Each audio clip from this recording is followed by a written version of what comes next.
Derrick Lewis is set to fight for the interim heavyweight championship in August versus Ciryl Gane. The validity and situation is a very different topic from the one today.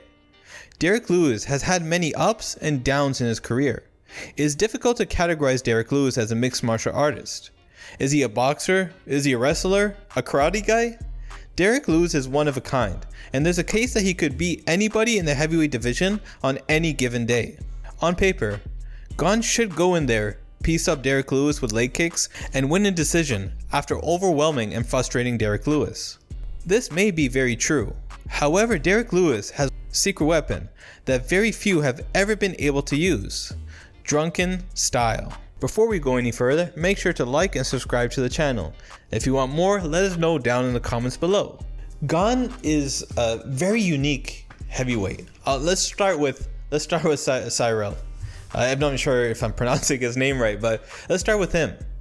He is a very mobile heavyweight. He is always bouncing back and forth, back and forth. He has very good pace as well. He's able to last 5 rounds with that same style.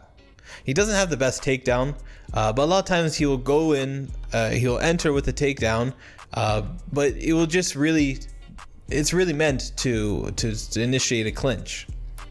He is very good standing up. He has a Thai boxing background, so he actually had competitions in kickboxing. So imagine this guy who is bouncing up and up, back and forth, in and out. So hard to hit him. He has his hands down sometimes, but he's so quick that if his opponent tries to come forward, he will either counter or he will just escape. And what he does very, very well that not a lot of heavyweights do, and not many have done in history, is leg kicks. His leg kicks are brutal, and they add up. There's times where he has more leg kicks than he does shots to the body or to the head at some points. What he does is he hits the person's leg over and over again. And if the person tries to come and punish him for that leg kick, they try to return with a cross, with a jab, whatever it may be, he's already gone. He's already gone. He's already back near the other side of the octagon. And he does that because he's always on the balls of his feet. He's always hopping in and out, in and out, in and out. You can compare him to like a different version of Stephen Wonderboy Thompson. Now, karate, Muay Thai is different. My point is he's always bouncing and he comes in and out. It's very difficult to hit that person. Now, on paper and against other people that Gane has faced, it looks like Derrick Lewis should lose. It looks like it's very simple. Derrick Lewis plots forward. He doesn't really use leg kicks. He doesn't really check them. His takedown defense is, if I get taken down, I just stand right back up. He chases sometimes his opponent. He tries to just catch him. On paper, Derrick Lewis should lose, and rightfully so. I don't like, if somebody tells me right now Derrick Lewis is going to lose, I would say, yeah, you're right. I don't blame you. Ciryl is just able to do everything that you want a person in the heavyweight division to do. Avoid big shots, hit the other person as many times as possible, and just win the fight. Whenever there's an opportunity, you take it. But there's one problem. And that's Derrick Lewis. Derrick Lewis has become the master of fatigue. He's able to no matter how tired he is, he's able to deliver. He's able to land his shots. He's able to finish his opponent.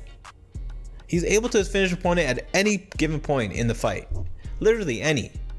And the way he does that is kind of comes in with the whole fatigue factor. He looks vulnerable. He looks like he's about to get finished. He has his hands down. He's tired. He's breathing through his mouth.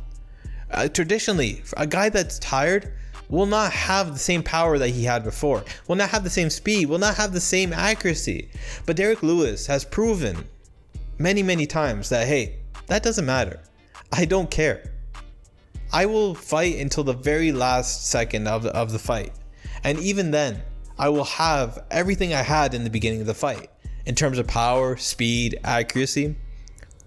Ciryl kind of has shown that he might fall into that trap. There's two instances that I'll bring up.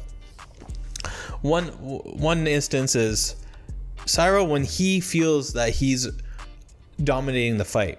This is like the third round, right? Middle of the third round, whatever it may be. He's landed so many significant strikes on his opponent. His opponent is not returning anything. He's standing literally right in front of his opponent. And he does that a lot. He will literally stand right in front. And the other heavyweight can't do anything because anytime they try to close that distance, he's already gone. If they try to hit him with something, he slips it and he counters. That's one thing, right? That I want to bring up. Why? Because when Ciryl gets comfortable, it's very, very dangerous for him. He cannot get comfortable in this fight. No matter how confident he feels at any moment of the fight, he has to be aware of Derrick Lewis and his power. Now, that is in general is something that every fighter should be wary of, but it's amplified even further because it's Derrick Lewis. Because it's Derrick Lewis, you have to take that and apply it to every single second of the fight. Now, the second instance is after the Jairzinho Rozenstruik fight between Gane. He received a lot of criticism. Now, I watched that fight afterwards, and I didn't really look at the reception from fans or whatever it may be. I didn't think anything of the fight, right? It was a stalemate, right? The Rozenstruik really didn't want to go forward. He knew that if I go forward, Ciryl is going to run away, dodge, and then return with strikes. If I get too comfortable, he's just going to keep chopping my legs down over and over again. That results into what? It resulted into a not as entertaining fight as a lot of people would ideally want. Him going into this next fight, which was against Volkov, it felt like he was going in there trying to make up to those people that, hey, I know I didn't do the best. I didn't have the most entertaining fight in my last fight. I'm going to go there and take risks and push the pace a lot more than I've done it in my previous fights. Now, that's a big mistake. That's a big mistake. The UFC is both an entertainment company and a mixed martial arts company.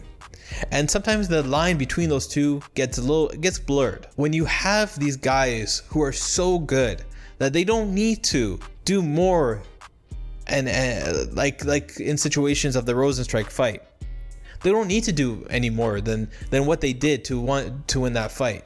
There's this constant pressure to be entertaining, to always do more, go for the knockout, go for the finish. And it looks like Gane succumbed to that in his last fight. Does that mean that he didn't win that fight? Gane went and still won that fight. He still beat Volkov, even with pushing the pace. But my fear is that he feels this pressure to push the pace, to go forward, and he gets himself caught. He gets himself knocked out by Derrick Lewis, who is going to welcome that. You come into my clinch, no problem. You try to take me down, no problem. You come and stand directly right in front of me. I have no issue with that. And it's going to result him in losing. Now, I'm not cheering for either fighter to win specifically. I'm not cheering, I want Derrick Lewis to win or Gane to win. I just want to bring this up as if it's a kind of thing where you constantly want the most pure fight. You want just to see these guys based off of their skills and their abilities. Who is better? Who is going to win on that night? Rather than, is this guy vulnerable to all these other people telling him, hey, that last fight was boring. You had to push the pace. Hey, you see what you did here? No, you can't do that. You got to constantly go for the knockout. Now, that might not be the most entertaining, but at the same time, like, you're trying to win the fight. Like, you're beating the guy because you're better than him. There's no need to take these huge risks just to appease a couple people. You will get your fans. Don't worry. Your fans will come. But if you lose and your undefeated streak goes away, you have nobody else to blame. Everybody's gonna be like, hey, look, you got your ass beat. If you like this video, make sure to like and subscribe to the channel. If you want more, let us know down in the comments below. Who do you think wins? Do you think Derrick Lewis is going to catch Ciryl? Am I pronouncing Cyryl's name correctly? Let me know down in the comments below.